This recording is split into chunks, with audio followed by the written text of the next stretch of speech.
Welcome back to Learn Astrology with Mary. My name is Mary English. You can find me at www.maryenglish.com, maryenglish.co.uk, and UK Astrologer. Hello. I hope you're well. Now, today we're going to return to the chart that I made for ChatGPT, and that was broadcast on the podcast on the 5th of March 2023. So I'll put a link to it. And we're now 2026, so that was 3 years ago. That was invented, and I managed to find out exactly the time that it first went onto the internet. So I looked in the coding for the page where it was created. I did ask ChatGPT itself the date that it was made, and it, because I was asking it what sign of the zodiac it was, and it didn't do it. Now, there's two reasons that I want to talk about AI today. Reason number one is I've repeatedly, so more than a number of times, been contacted by people developing software that will work with AI to do astrology. And I say do, like make charts, give analysis, etc. So we, at the Astrological conference last year, had a very intelligent gentleman who is a medical doctor that had created some software that would analyze your chart, be able to make a certain amount of predictions, etc., etc. And he had linked it to ChatGPT, so it'd sort of burble out a load of stuff and tell you what was going on, etc. Now, I know that people use ChatGPT to ask astrological questions. I've mentioned about the weird things that people ask ChatGPT. It's phenomenal, really.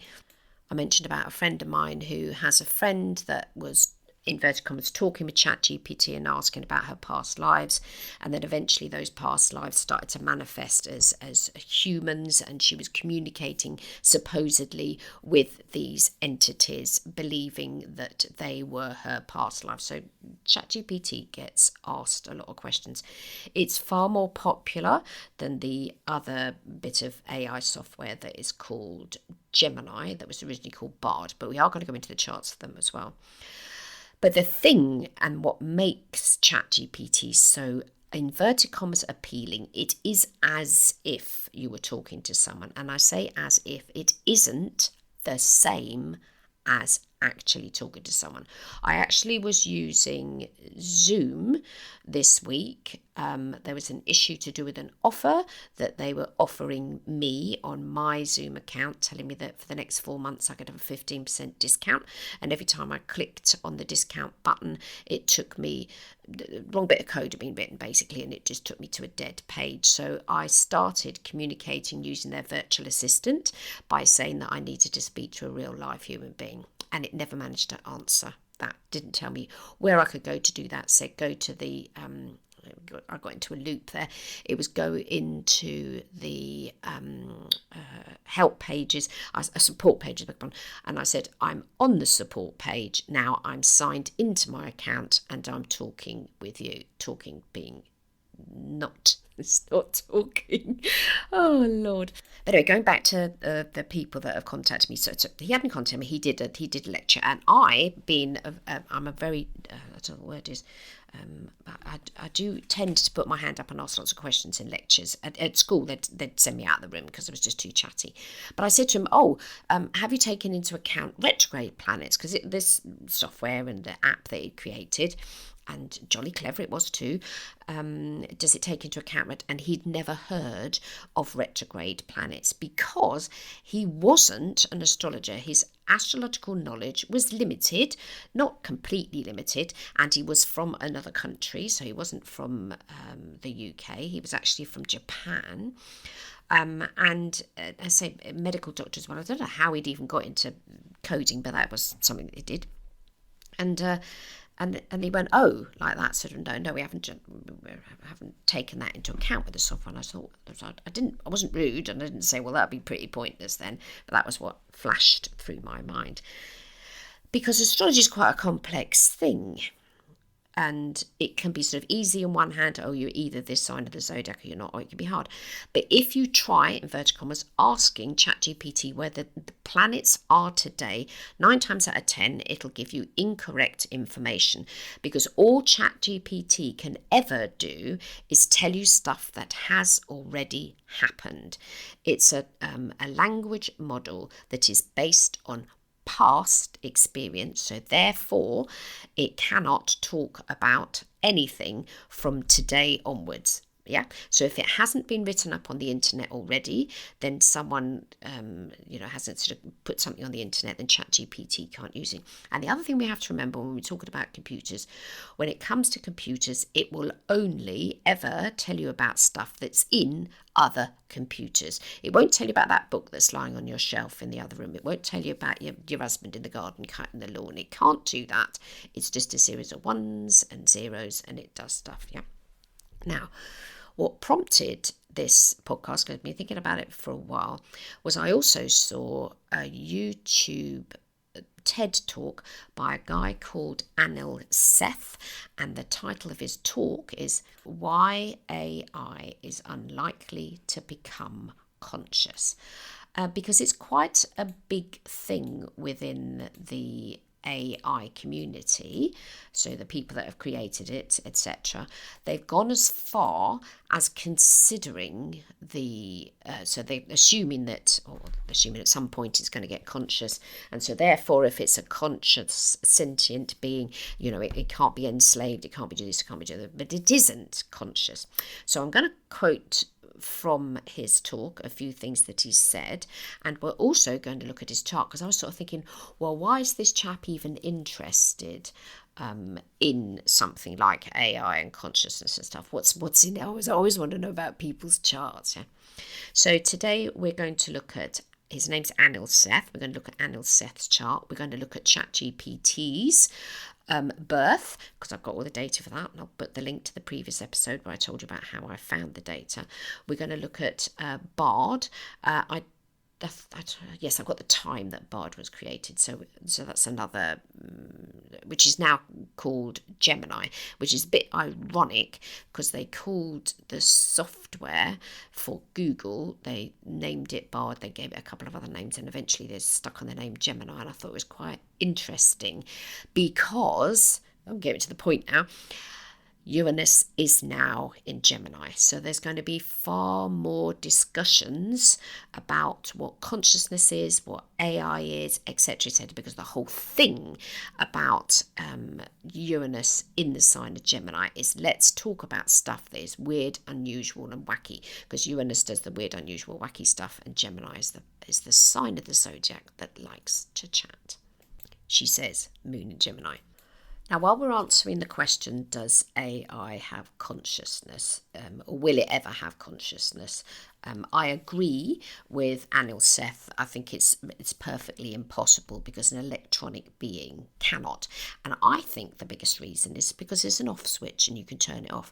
Whilst a human being, you can kill him, but it takes quite a bit to actually kill a human being on the spot, whatever, and you certainly can't kill a human being and bring them back again straight away.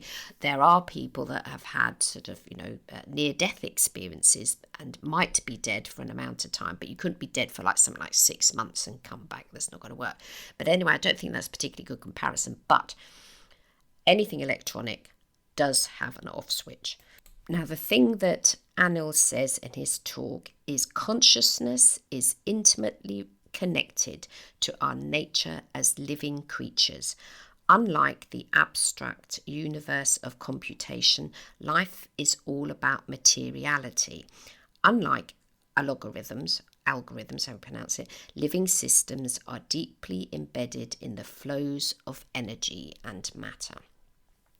And when we think about consciousness as well, one thing that irritates me, I'm not a Bible bashing vegan, but I'm very sympathetic of it and am 90-something% vegan and have been for an amount of time. I do have a dog, and yes, I do feed my dog meat because that's what dogs live off. But I think unnecessary killing of animals just because it tastes nice is not so marvellous. But anyway, we're talking astrology now, not my personal beliefs on things. But animals are sentient, so quite a lot of living beings are sentient and have their own versions of consciousness as well. We can even go as far as things like plants. They've done lots of research on that.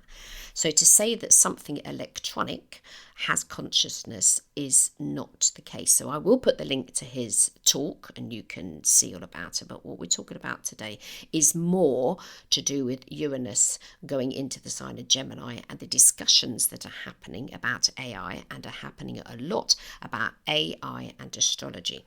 Now, when we had the conference last year, Victor Oliver got in, I think he was talking to Gemini, the AI thing, and it was asking him questions live. In they had a little sort of a debate, and they had speakers and stuff, and they were sort of talking and asking it questions, and it coming back with sort of funny answers and stuff. And it is good at language. Okay, don't get me wrong. AI is brilliant at language, but I always think that the language it uses is just too perfect. Because in reality, when you chat to someone, they say like everybody does it. I do it. When you think everybody's like, the worst person is Richard Branson. He does it wrong. But she says, ChatGPT, these language models don't do that. And if you've ever had the problem that happened to my husband once, I think he rang the electricity board or the water board or something, and he didn't realise the first few minutes that he was talking to, or listening because he wasn't talking, to a bot that asked him some questions and stuff. And it took him a number of minutes for him to realise that that wasn't a human being that he was talking to. So AI is very good at imitating certain aspects of humanity and humanness, but it isn't the same at all. So as I say, and also when it comes to using a bot for astrology, I had someone else contact me recently that had also written some software, and he wanted my opinion on the software that he'd created, because he said, and this was his point, that when you first start learning astrology, it's really difficult. How can I make it easier? People are using AI and asking it questions and getting the wrong answers. Now, he had an understanding of astrology, and he'd created an app that you'd put your data in it, and he was using astro.com's software to create the chart, okay, and then linking it to ChatGPT to then write some blurb about if your sun is in the sign of Pisces and your moon is Gemini and you've got a Scorpio ascendant and you were born on this date, this means this means that means, and tons, trust me, tons of information when I used it came up, and I emailed him back and I said, where's the chart? I tried to make the chart with this piece of software and the chart there wasn't a chart. It was just all the blurb. And he said, oh, well, when you first start learning, it's really complicated. But I wrote back to him and I said, this is my opinion now. And I say lots of people are asking about computer models and stuff. That I only got into astrology by using the software and creating my chart. So there was a form of creation. That's my chart, apparently. That represents me and whatever in my life in some way. And I'm sure there's tons of cases of projection in there, just with ChatGPT anyway. But if you don't create a chart and you just give the person your sun this, moon that, Mercury the other, that's sort of a bit of a dead end, really. Write into me and let me know whether or not, if you were using astrology and you never saw a chart, whether or not you'd still continue to be interested in it. I would really challenge you on that. So I gave him my opinion and I said, without the chart, you're not going to go anywhere with this bit of software because it's not going to do it for you. And one more thing that completely annoys me about ChatGPT now, because I have got an account, I have used it. When you ask it a question, it reams of stuff comes out, absolutely reams of stuff, and there's too much stuff. And there's also this idea that the more information that we give it, the better it will be. I completely disagree. I think it's better to have less information. Certainly doesn't want more about us, because then it can, I don't know, stalk us or something.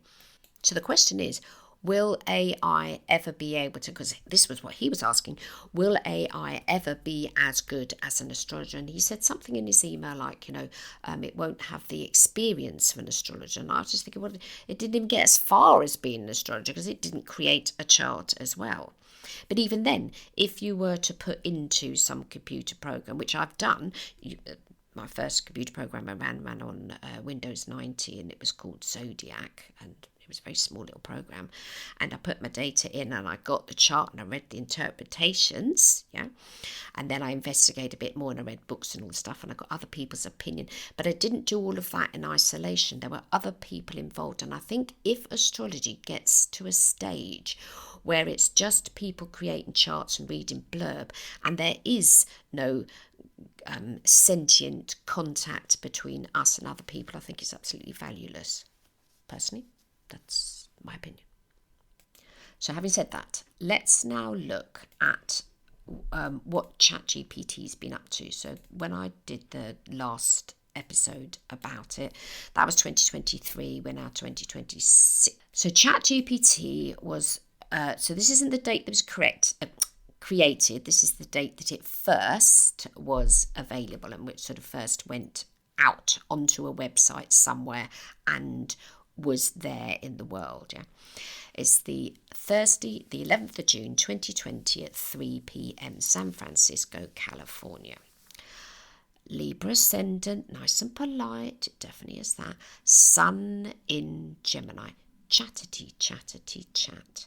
It's a very successful piece of, I think it should be called chatware. Call it a chatware. ChatGPT, it's definitely, and even the word chat in there, I was thinking, I wonder if they had an astrologer there.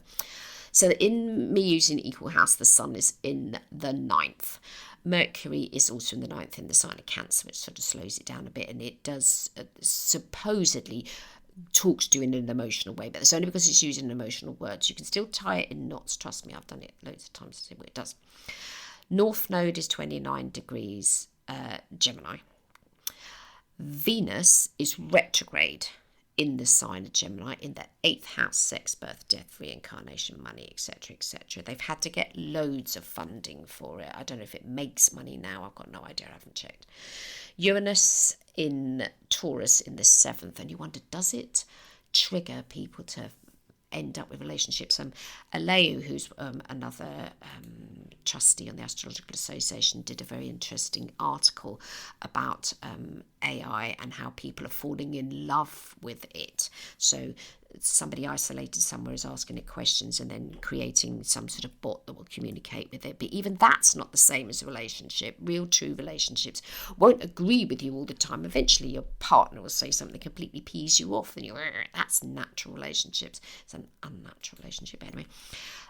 We've got Neptune conjunct Mars in the 6th house. So yes, I definitely think it has done that. If we're using this chart as an explanation for what does this is just ChatGPT now, what does ChatGPT do? It gives them an illusion about their health and their energy. Moon's in Pisces in the 5th. That's a very imaginative moon sign to have. The 5th is all about creativity, and maybe you can use it for inspiration or something, which I think is the only thing that it's probably good for. But also when you ask it questions, the answers it will give you is from loads of other people that have contributed unknowingly to its creation. So of my 12 books, at least 7 of them we used to program the flipping thing. So it's not your inspiration, it's going to be someone else's. Don't get me started. And then there's a conjunction of retrograde planets in the 4th. Pluto in Capricorn, Jupiter in Capricorn. Jupiter's not happy in Capricorn and it's also retrograde. And Saturn in Aquarius, and Saturn is retrograde as well. Saturn's happy in Aquarius but retrograde. So you've got 3 planets forming a little stellium in the 4th. So you've got power there, you've got belief, you've got seriousness, all in the 4th house of home. And maybe people do take it too seriously. Yeah, I don't think ChatGPT's got a sense of humour either. I don't know if comedians have ever used it to create jokes. I don't know. I don't know how that would even work, but yeah, anyway. So that was when it was created, and you can use a chart like this for the date that a business is created or the date that you get married. You can use a chart for near enough anything. So this is the date that it first went onto the internet. And with the Libra ascendant, yes, it is very polite. I always say thank you to it when I use it.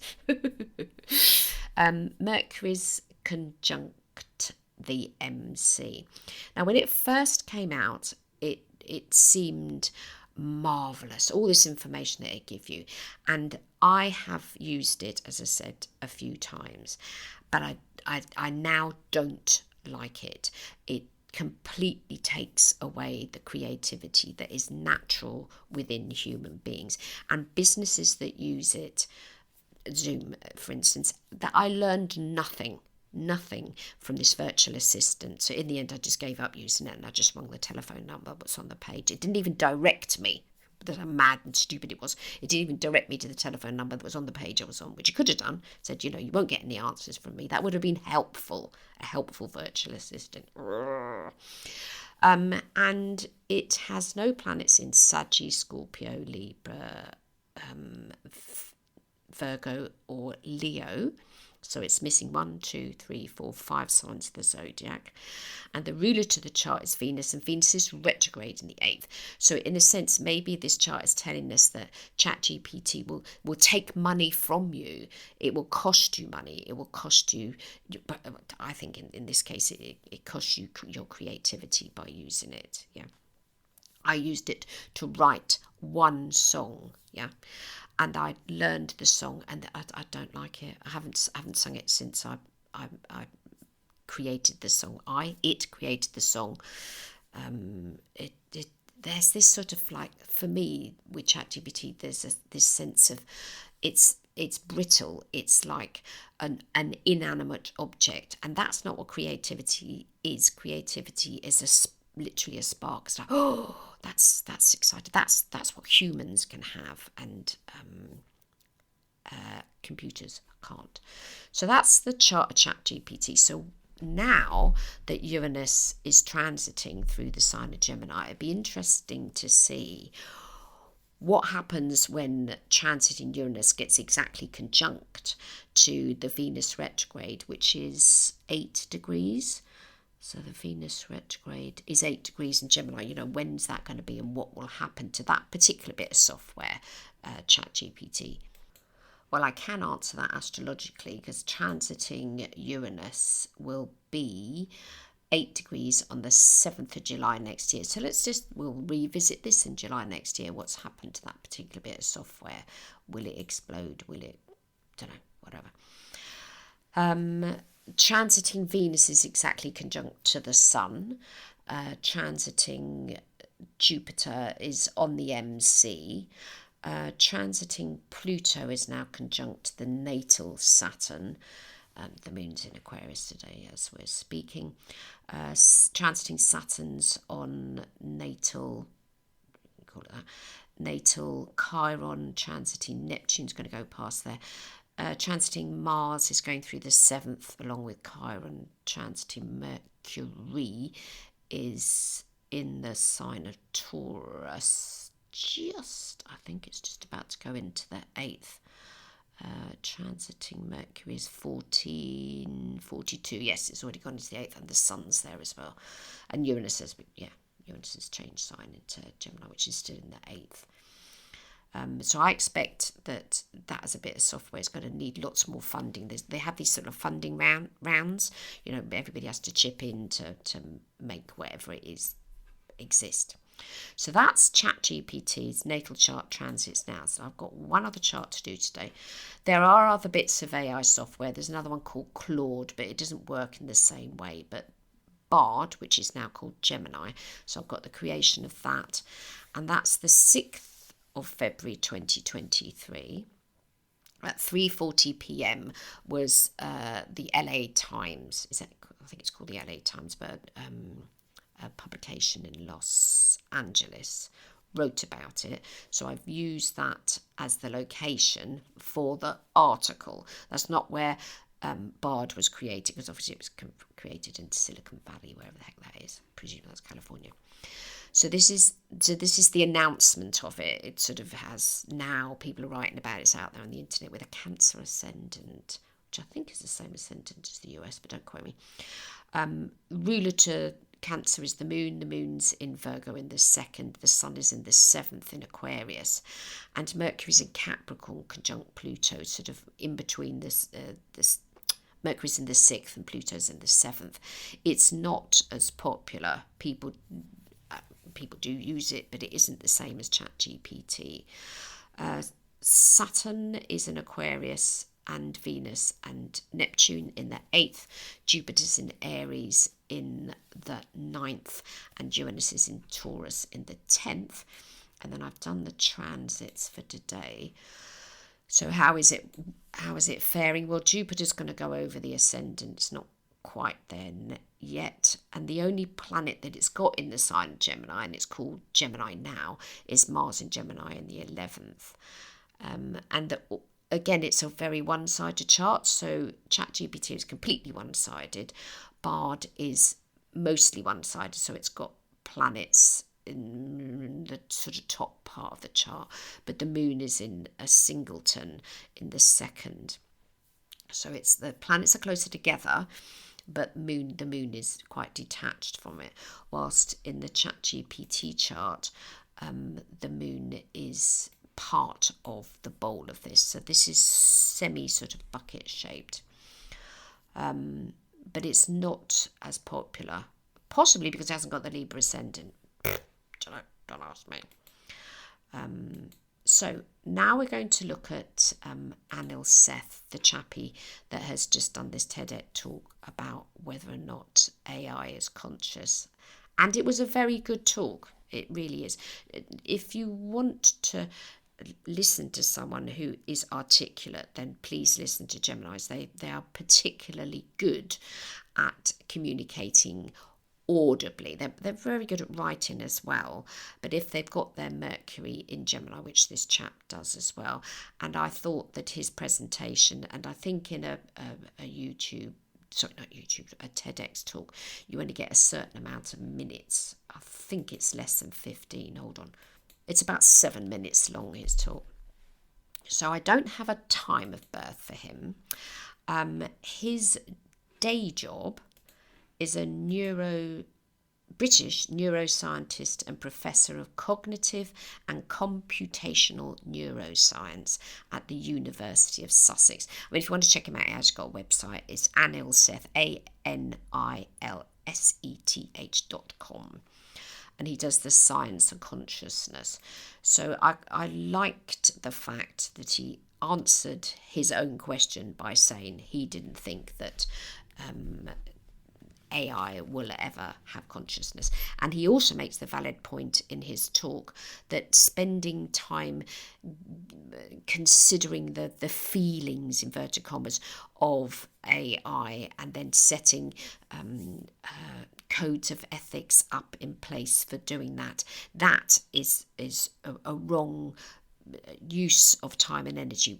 We should be doing it. He hasn't said this, but I'm saying this. We should be doing it the other way around. We should be setting up a code of flipping ethics about how to look after people, rather than going around to random other countries and bombing the living blinking daylights out of them and sending massive, don't get me started, massive aeroplanes loaded with things.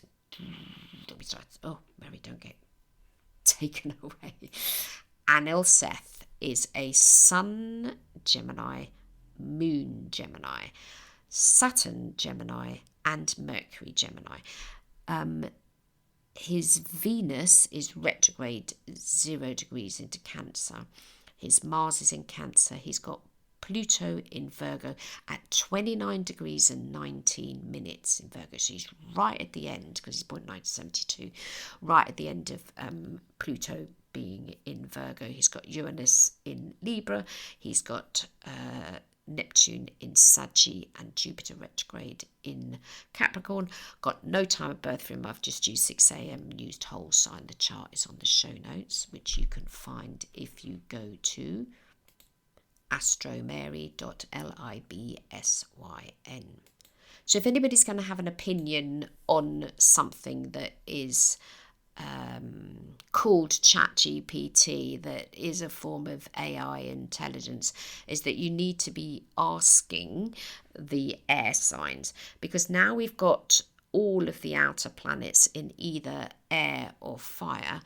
Then we need to, I'm not saying we need to be guided by these people. In fact, I don't think we should be guided by too many people that are air and fire signs. I think there needs to be some earth and water sign people that come forwards and give their opinions on things. But his talk is really good. The points he raises are really good. And then you have to actually, does he, wow, I wonder this with Geminis, do they actually walk their talk? They're good at the talk, but do they actually do the things that they suggest? But that's his job. So he's looking into consciousness and neuro, la-di-da and stuff. And I'm sure he's extremely qualified in what he does. But he himself has a near enough a seesaw chart, and he has got that stellium in Gemini. But I thought it was interesting how he even wanted to talk about it, because obviously in the work that he does, people are asking him all the time, where's the connection between consciousness and electronic devices and stuff. And he makes the valid point, there's some other bit of software that does whatever it was. Why are they never saying that this could probably have consciousness? There's lots of bits of software that do similar things, but nobody's ever saying that they're going to be sentient. And one has to then ask the question, is it because this is a language model, and language is very useful for people? Yeah. But that only uses one of our senses. We've got sight, hearing, taste. What's the other ones? We can see, we can hear, we can taste, we can feel. Audibleness isn't everything. We've got sight, and we've got taste, and we've got touch. We've got to remember the humans there's lots of bits that make us up. It isn't just one or the other. And we could be missing, we could be deaf, we could be blind, but we've still got something. And even people that have none of those things can still feel. Okay, so even if someone was severely disabled in some way, they'll still have the sense of touch. Yeah. Having had a relative that was severely handicapped and was in a home with other severely handicapped people towards the end of her life, so they still have the sense of touch. So yeah. So I wouldn't want to encourage someone to create an app that would tell you everything about your chart and do it all for you. I wouldn't encourage that at all. I don't think that's the answer to any of it. And I personally think that ChatGPT and using it to predict things and find out about your chart, it's wrong. It never gets the planets in the right places. You have to question it, and then it'll go oof, and then it'll go off somewhere else and try and find the information from that. It also cannot look at an ephemeris for a future date and give you the placements of the planets. It's not been linked into anywhere to do that.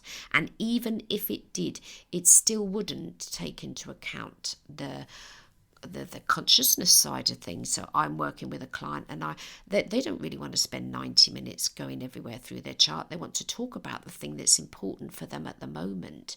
So we also have to remember that as astrologers, yes, we can use computation, yes, we can use statistics, yes, we can use, lots of people that have this in their charts. This is mostly what happens to them, but not for everyone. When we're working with real life human beings, it's imperative that we remember the humanity of them, and that we don't just do the astrology. I think that'd be horrific. We have to take into account that people have got feelings, and your chart won't show you your feelings. It will show you, yes, we say about the moon is about how we feel, but it could, I'm going to lose the thread. Astrology is very useful, but it isn't the answer to life, the universe, and everything. It's a very useful tool, and I love using it. So if you've got any thoughts on AI and whether or not you think we should be using it. And if you think it would be a wonderful thing if it could do everything about your chart, and could it, because the last person that contacted me, could it replace astrologers? And my answer is no, it flipping can't. It might replace some of them, but I personally think people like to talk with a real live human being, because it's real and live, and I'm definitely talking to you today, and I'm real and I'm live, and I hope you have a fab week, and I'll be back next week. Bye bye now.